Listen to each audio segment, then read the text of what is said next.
बिस्मिल्लाहिर्रहमानिर्रहीम। अस्सलाम वालेकुम। लास्ट वीडियो में हमने इनकम फ्रॉम सैलरी के हवाले से कुछ अलाउंसेस और बेनिफिट्स को डिस्कस किया था। सैलरी इनकम की थर्ड वीडियो में हम 13th पॉइंट से डिस्कस करेंगे कन्वेंस से। कन्वेंस के हवाले से यहाँ आपने 4 पॉइंट जो है वो अपने जहन में रखने हैं।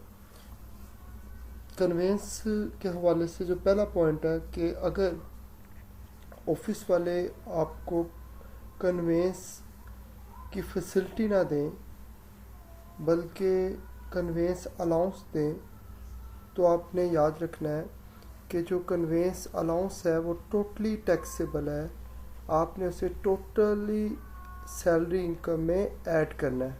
लेकिन अगर जहां आप जॉब कर रहे हैं एम्प्लॉयर कंपनी आपको कन्वेंस अलाउंस देने की बजाय कन्वेंस खुद से प्रोवाइड कर दे, कोई गाड़ी, कोई कार, कोई व्हीकल दे दे ऑफिस आने जाने के लिए या ऑफिस के काम के लिए, या आपको घर में यूज़ करने के लिए भी दे दे, तो फिर आपने पॉइंट बी और सी ज़रा ज़हन में रखने हैं।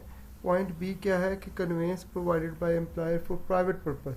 प्राइवेट पर्पस का मतलब ये है कि सिर्फ वो कन्वेंस आप यूज़ करेंगे अपने ज़ाती इस्तेमाल में। तो इस सूरत हाल में आप ये करेंगे कि कन्वेंस की कॉस्ट दी होगी, और अगर कॉस्ट ना दी होगी, कन्वेंस लीज़ पर है यानी कि इंस्टॉलमेंट पर है, तो फिर उसकी फेयर मार्केट वैल्यू आपको दी होगी। फेयर मार्केट वैल्यू को मल्टीप्लाई कर देना 10% से, जो आंसर आएगा उसे बेसिक सैलरी में जमा कर देना है। जैसे मैंने कल आपसे डिस्कस किए थे पॉइंट, मैं स्क्रीन पे आपको दिखाता हूँ। हम कल सैलरी इनकम कैलकुलेट कर रहे थे, तो देखिए बेसिक सैलरी में हम पॉइंट्स को ऐड कर रहे थे, जैसे ग्रेजुटी ऐड किया, जैसे मेडिकल अलाउंस ऐड किया।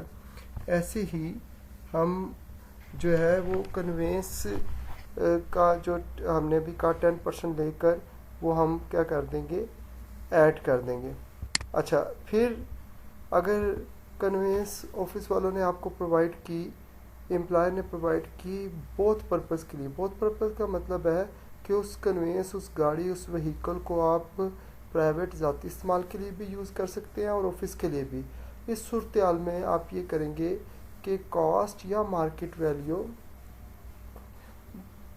जो भी गिवन होगा आप उसका 5% ले लेंगे। लेकिन अगर कॉस्ट भी गिवन हो, फेयर मार्केट वैल्यू भी गिवन हो, तो आपने कॉस्ट यूज़ करनी है, फेयर मार्केट वैल्यू यूज़ नहीं करनी। अच्छा, यहाँ एक और बात याद रखना कि अगर कोई कन्वेंस की मेंटेनेंस का ख़र्चा ऑफिस वालों ने खुद से बियर किया है, तो वो भी इनकम में, सैलरी इनकम में शामिल होगा। अच्छा, कन्वेंस ओन्ड बाय एम्प्लॉय यानी किसी एम्प्लॉय की ज़ाती कन्वेंस है, आप जिसकी रिटर्न फाइल कर रहे हैं, ये क्वेश्चन में जो भी एम्प्लॉय का नाम लिखा हुआ है उसकी लिखा हुआ है कि ज़ाती कन्वेंस है, तो फिर उसका आपने करना क्या है, उसका कोई ट्रीटमेंट नहीं है। हाँ, कन्वेंस अलाउंस जो मिलेगा वो टोटली क्या होगा, टैक्सेबल होगा। तो यहाँ लिखा हुआ कन्वेंस ओन्ड बाय एम्प्लॉयज़, तो इस सूरत में कन्वेंस अलाउंस तो टोटली टैक्सेबल है, लेकिन जो कन्वेंस ज़ाती एम्प्लॉय की अपनी है उसका कोई ट्रीटमेंट नहीं है, उसको आपने कुछ भी नहीं करना। और नोट भी नीचे लिखा हुआ है कि इन ऊपर वाली इंफॉर्मेशन के अलावा कोई भी इंफॉर्मेशन आपने कंसिडर नहीं करनी। अच्छा, पॉइंट नंबर 14 में कुछ परक्विजिट्स हैं जो कि टोटली एग्जाम्प्ट होते हैं। परक्विजिट्स में लास्ट वीडियो में आपसे डिस्कस कर चुका हूँ। हम नॉन कैश बेनिफिट के लिए वर्ड यूज़ करते हैं परक्विजिट। तो कुछ परक्विजिट है जो टोटली एग्जाम्प्ट है। जैसे अगर कोई होटल बिजनेस में एम्प्लॉय है और उसे वहाँ होटल बिजनेस में लंच मिलता है, जैसे सेवर फूड में अगर कोई एम्प्लॉय है और उसे सेवर वाले दोपहर में खाना देते हैं, या कोई किसी और रेस्टोरेंट में एम्प्लॉय और वहाँ वो खाना उनको मिलता है, तो वो टोटली एग्जाम्प्ट है। या कोई एजुकेशन इंस्टीट्यूट में एम्प्लॉय है और उसके बच्चों को एजुकेशन की फैसिलिटी मिलती है, तो टोटली एग्जाम्प्ट है।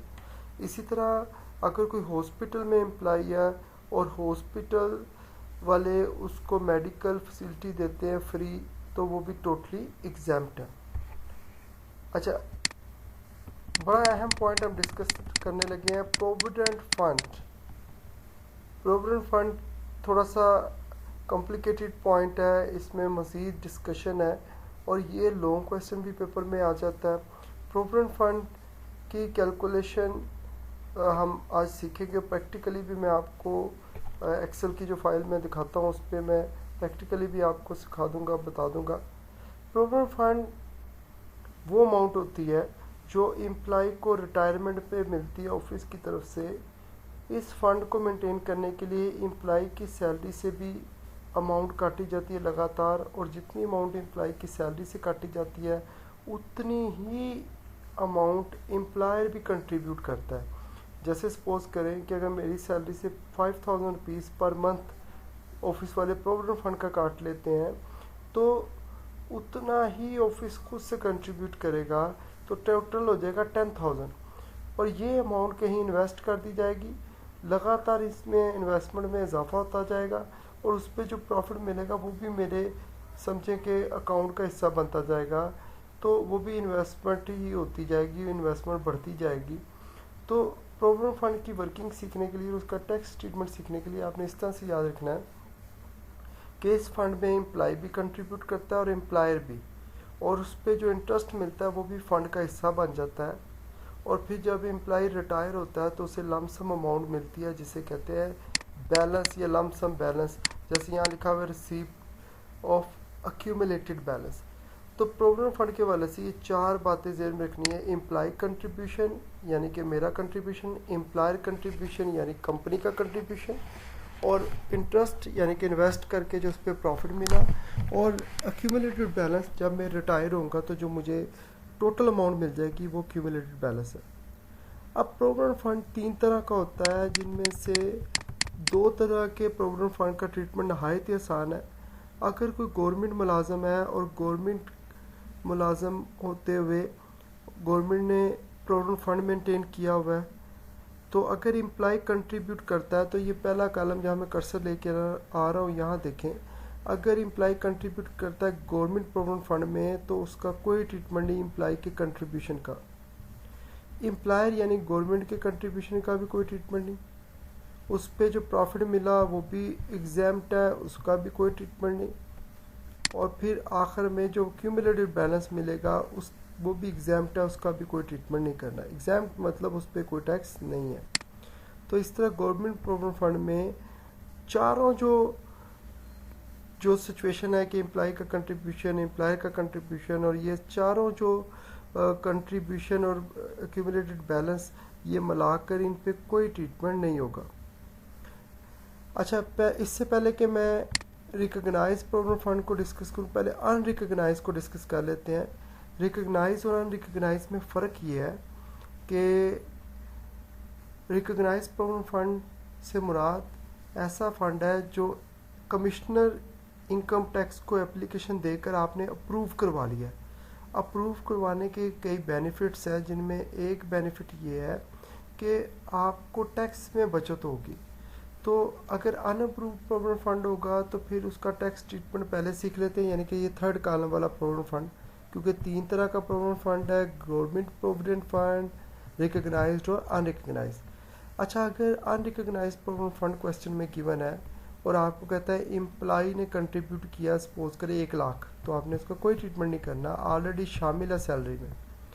एम्प्लॉयर की कंट्रीब्यूशन दिया हुआ है 1 लाख, आपने उसका भी कोई ट्रीटमेंट नहीं करना, क्योंकि प्रोविडेंट फंड अनरिकग्नाइज्ड है और इसमें दोनों का ट्रीटमेंट नहीं है, एग्जाम्प्ट है एम्प्लॉयर कंट्रीब्यूशन। अच्छा, जो इंटरेस्ट मिलेगा उस पर जो इन्वेस्टमेंट करके आपको हासिल होगा उसका भी कोई ट्रीटमेंट नहीं, एग्जाम्प्ट है। लेकिन क्यूमुलेटेड अगर बैलेंस बताया हुआ है क्वेश्चन में, तो उसमें आपने याद रखना है कि जितना एम्प्लॉयर ने कंट्रीब्यूट किया है पूरे आपके एम्प्लॉयमेंट पीरियड में 20 साल 25 साल में, और एम्प्लॉयर के कंट्रीब्यूशन का जितना इंटरेस्ट बनता है वो सारा का सारा टैक्सेबल है और आपकी सैलरी में जमा होगा। जैसे मिसाल है, मैं रिटायर हुआ और कॉलेज वालों ने मुझे प्रोविडेंट फंड दिया, अब वो प्रोविडेंट फंड था अनरिकग्नाइज्ड। अब एम्प्लॉयर यानी कॉलेज ने मेरी 25 साल की सर्विस में जितना कंट्रीब्यूट किया होगा इस फंड में और उस पर जितना इंटरेस्ट बनता होगा सारा टैक्सेबल है। तो इस सिचुएशन में आपको वो एम्प्लॉयर का कंट्रीब्यूशन बता देगा टोटल मेरे एम्प्लॉयमेंट पीरियड का जितना भी है। तो ये जो पहला प्रोविडेंट फंड है गवर्नमेंट और जो तीसरा प्रोविडेंट फंड है अनरिकग्नाइज, ये आसान है। इसका आप ये कह सकते हैं आसान अल्फाज में कि दोनों का कोई ट्रीटमेंट नहीं, सिवाय ये आखिरी पॉइंट के जो अनरिकग्नाइज में जो लमसम बैलेंस मिलता है उसका। अच्छा, अब आज जो मेन पेपर में पूछा जाता है नॉर्मली वो है रिकग्नाइज प्रोविडेंट फंड। ऐसा प्रोविडेंट फंड जिसको आपने अप्रूव करवा लिया कमिश्नर से। प्रोविडेंट फंड के लिए आपको इंफॉर्मेशन कैसे दी होगी मैं भी आपको बता देता हूँ, और फिर मैं ये रिकग्नाइज प्रोविडेंट फंड डिस्कस करके आपको उसका प्रैक्टिकल सोल्व करके दिखाता हूँ। जैसे ये देखें, ये मैं कर्सर इधर लेकर आ रहा हूँ, थोड़ा स्क्रीन साइज में बड़ा करता हूँ ताकि आपको नज़र आए आसानी के साथ। ये कर्सर मैंने जहाँ लेकर आ रहा हूँ, ये जिसको मैंने सेलेक्ट किया है, इस तरह इन्फॉर्मेशन दी होगी, एम्प्लॉय कंट्रीब्यूशन, एम्प्लॉयर कंट्रीब्यूशन और इंटरेस्ट ऑन बैलेंस। नॉर्मली ये 3 पॉइंट दिए होते हैं। अक्यूमुलेटेड बैलेंस कभी कभार क्वेश्चन में होता है, तो अगर तो गवर्नमेंट प्रोविडेंट फंड है तो कोई ट्रीटमेंट नहीं इन तीनों का, अनरिकग्नाइज है तब भी इन तीनों का कोई ट्रीटमेंट नहीं।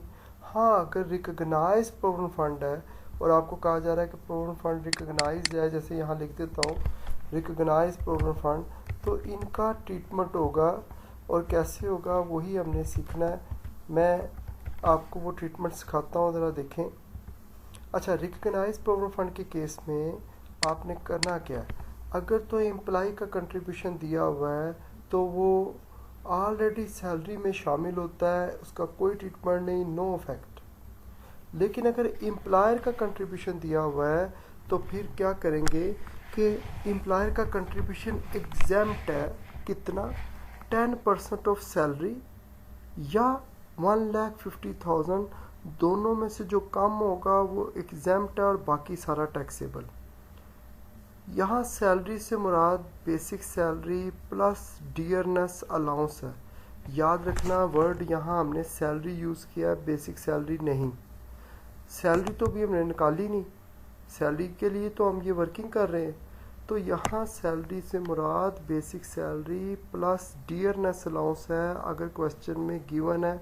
अगर डियरनेस अलाउंस क्वेश्चन में गिवन नहीं है तो फिर सिर्फ बेसिक सैलरी ले लेंगे।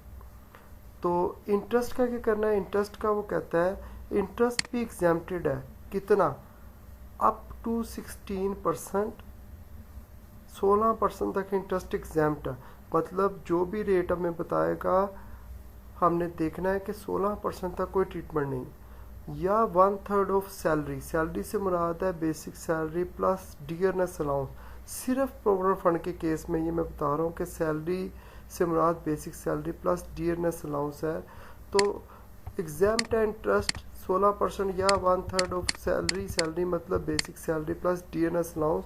ये देखिए मैंने नोट भी लिखा हुआ है इसी फाइल में कि सैलरी से मुराद basic salary plus dearness allowance. चौथी जो अमाउंट आपको दी होगी उसमें अक्यूमुलेटेड बैलेंस हो सकता है, तो अक्यूमुलेटेड बैलेंस का रिकग्नाइज प्रोविडेंट फंड के केस में कोई ट्रीटमेंट नहीं है, सिर्फ अनरिकग्नाइज के केस में ट्रीटमेंट है, वो मैंने अभी आपको बता दिया। हम प्रैक्टिस करते हैं रिकग्नाइज की, जिसमें एम्प्लॉय का कंट्रीब्यूशन पहली अमाउंट, दूसरी एम्प्लॉयर का कंट्रीब्यूशन, तीसरा इंटरेस्ट, और चौथा अगर दिया हुआ है अक्यूमुलेटेड बैलेंस तो उसका वैसे ही कोई ट्रीटमेंट नहीं है।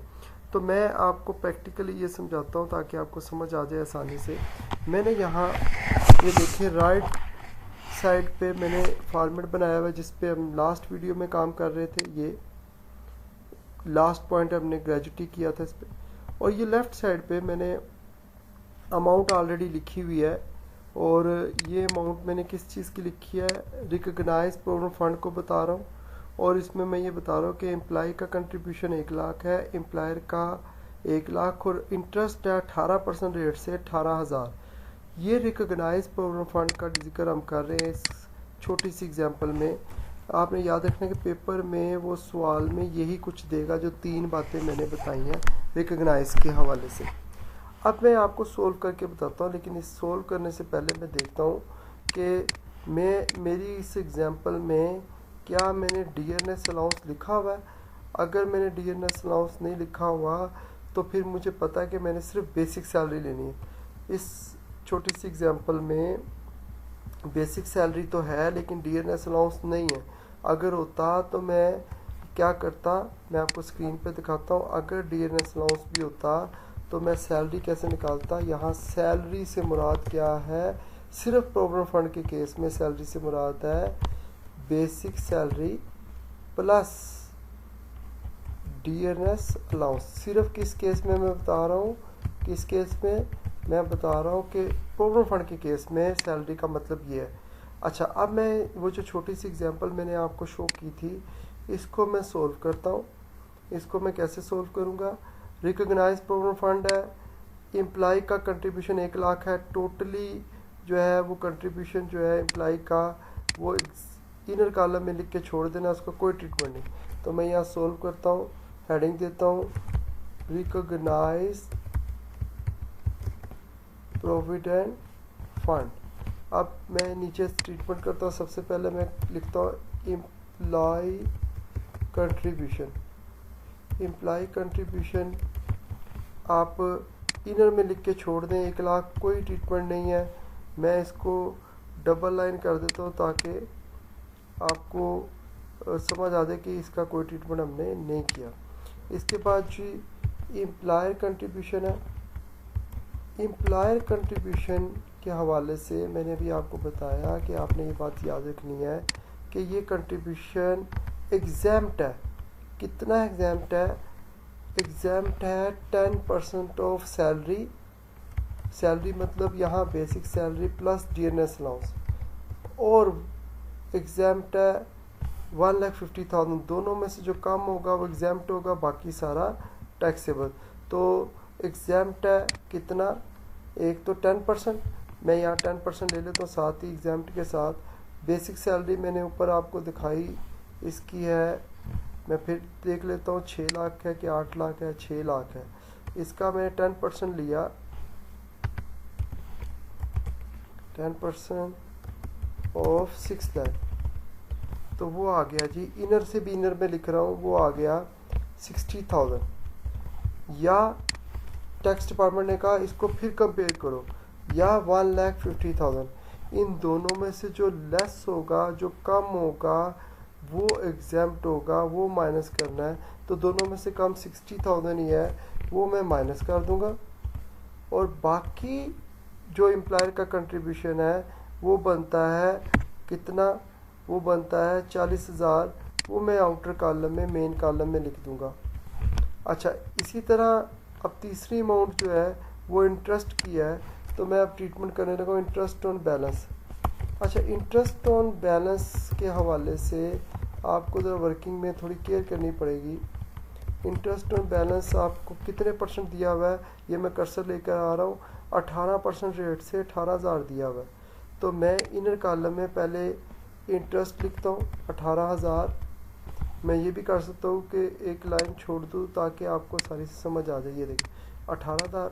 अब ये एग्जैम्प्ट है, कितना एग्जैम्प्ट है, ये एग्जैम्प्ट है कितना, 16% तक एग्जैम्प्ट है, या 1/3 ऑफ सैलरी। सैलरी मतलब basic salary plus DNS allowance. DNS allowance है नहीं, तो मैं पहले 1/3 निकाल लेता हूँ। एग्जैम्प्ट 1/3 किसका, बेसिक सैलरी का, क्योंकि सैलरी का एग्जैम्प्ट है लेकिन डीएनएस अलाउंस है नहीं, तो 1/3 आता है 2 लाख। मैं इनर से भी इनर लिख रहा हूँ 2 लाख। अच्छा, अब या मैं इसको कंपेयर करूँगा कितने % से, 16% से। 16% से मुराद क्या है, 16% से मुराद ये है कि 16% तक एग्जैम्प्ट है। तो मुझे तो पता ही नहीं कि किस रकम का 16% लेना है, तो मैं ये जो 18,000 इंटरेस्ट दिया हुआ है इसी को मैं 16% पे ले आता हूँ। कैसे, इसको मैं मल्टीप्लाई करता हूँ 16 से और डिवाइड कर देता हूँ 18 से, यानी कि ये खुद 18% रकम है। कहाँ से पता लगा, क्वेश्चन से। 18 से डिवाइड करके 16 से मल्टीप्लाई कर दूंगा, तो मेरे पास जो आंसर आएगा वो आंसर होगा जी हमारे पास 18 से डिवाइड करके 16 से मल्टीप्लाई करूँगा तो 16,000 आ जाएगा। वो आंसर 16,000 में जो है वो लिख दूंगा पहले, और इन दोनों में से जो कम होगा वो एग्जैम्प्ट है। तो दोनों में से कम कौन सा है, 16,000 ही कम है, तो मैं माइनस कर दूंगा 16,000 माइनस करके जो बाकी 2,000 बचेगा वो टैक्सेबल होगा, तो वो मैं डायरेक्ट आउटर कॉलम में यहाँ ले जाता हूँ, लेस करके जो बाकी बचेगा वो आउटर कॉलम में, यानी कि 2,000। इस तरह प्रोविडेंट फंड के जो 3 पॉइंट है जिनको मैं डिफरेंट कलर में यहाँ शो करता हूँ ताकि आपको समझ आ जाए, इन तीनों का मैं जो है वो ट्रीटमेंट आपको हाईलाइट करके देता हूँ। पहले पॉइंट का ट्रीटमेंट, दूसरे का मैं डिफरेंट कलर से हाईलाइट कर देता हूँ, और तीसरा इंटरेस्ट का मैं भी डिफरेंट कलर से हाईलाइट कर देता हूँ।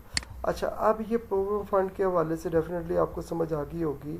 तो प्रोविडेंट फंड के हवाले से आपने रिकॉग्नाइज की ज़्यादा प्रैक्टिस करनी है, क्योंकि बाकी दो का कोई ट्रीटमेंट नहीं है सिवाय अनरिकॉग्नाइज के एक्यूमुलेटेड बैलेंस का। अच्छा, इसके बाद जी ये जो मैंने आपको वहाँ प्रैक्टिकल वर्किंग करके बताई वो नीचे सोल्व की हुई है। इसके बाद हम डिस्कस करते हैं कि अगर एम्प्लॉयर आपकी टैक्स लायबिलिटी अपने पास से पे कर देता है, तो हमने ये सीखा हुआ है कि एम्प्लॉयर अपने एम्प्लॉय को जो कुछ भी देता है, बेनिफिट, अलाउंस, वो सब सैलरी कंसिडर होता है।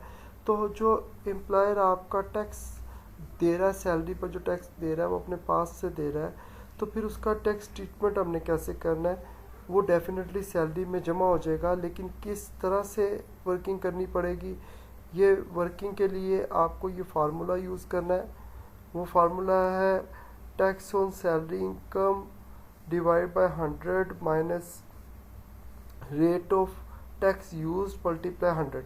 ये फार्मूला आप लगाएंगे तो जो अमाउंट आएगी, लेकिन ये फार्मूला लगाएंगे कैसे? ये फार्मूला ऐसे लगाएंगे कि इस पॉइंट से पहले जो भी सैलरी आपकी टोटल आई हुई है उस टोटल सैलरी को आप जमा कर देंगे। जैसे यहाँ मैं सारे पॉइंट जमा कर देता हूँ। तो अगर इस सवाल में एम्प्लॉयर अपने एम्प्लॉय की सैलरी पे जो टैक्स बनता है वो अपनी जेब से पे कर रहा है, तो फिर इस पॉइंट से पहले सैलरी का टोटल निकल रहा है 15,48,000। तो इस पॉइंट से पहले जो भी सैलरी का टोटल आएगा उस पे टैक्स कैलकुलेट किया जाएगा। अच्छा, उस पे टैक्स कैलकुलेट करने के बाद उसे हम कहेंगे tax on salary. Tax calculate करने के बाद आप ये फार्मूला लगाएंगे वर्किंग में। ये काम आप वर्किंग में कर रहे हैं, चाहे इनर में कर लो चाहे बाहर की कर लो।